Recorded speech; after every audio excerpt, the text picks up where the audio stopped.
Hindi lang seguridad ang problema sa ating mga karagatan kundi basura. Pero posible rin daw na maging susi ng pagkakaisa sa mga bansa sa palibot ng South China Sea. Nakatutok si Joseph Morong.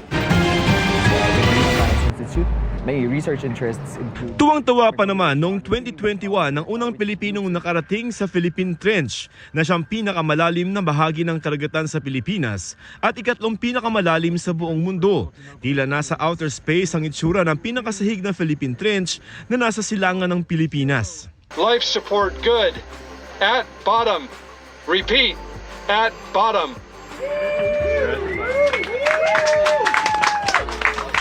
Ito po ang NDMD, atin ito.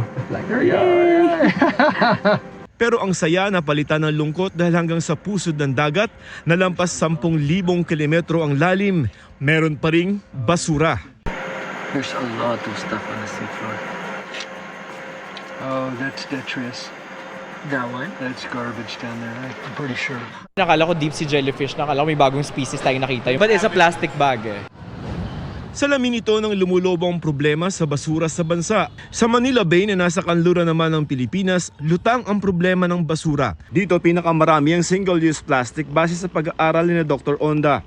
Kasunod ng mga foam fragments, pangatlo ang mga gamit sa pangingisda. Shift tayo ng consumption eh. Mas madami na ngayon yung delivery, mas madami na talagang take-out.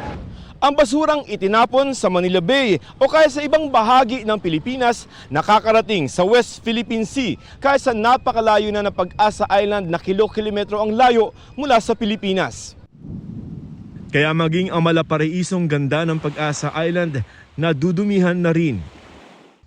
Sa dalampasigan doon, tambak ang mga plastic na bote. We don't have a very efficient management system. So ang daming entry points sa kalikasan, no? Pag kinumpare mo yung dami ng mga plastics na nakikita mo sa Western Palawan, mas madami pa yung nasa Pag-asa.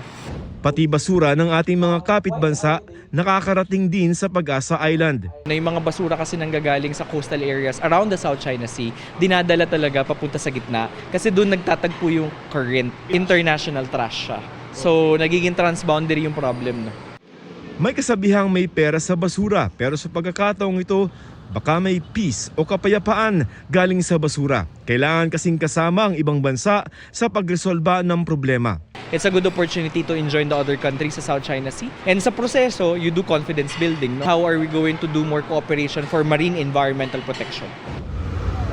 Pareho ito sa isinagawang Regional Maritime Pollution Exercise sa Bacolod City kung saan nasa 500 Coast Guard personnel mula sa Pilipinas, Japan at Indonesia ang nagsama-sama sa aktibidad na may kinalaman sa oil spill recovery at equipment recovery at iba pa. May mga observer din mula sa Vietnam, Korea at Amerika.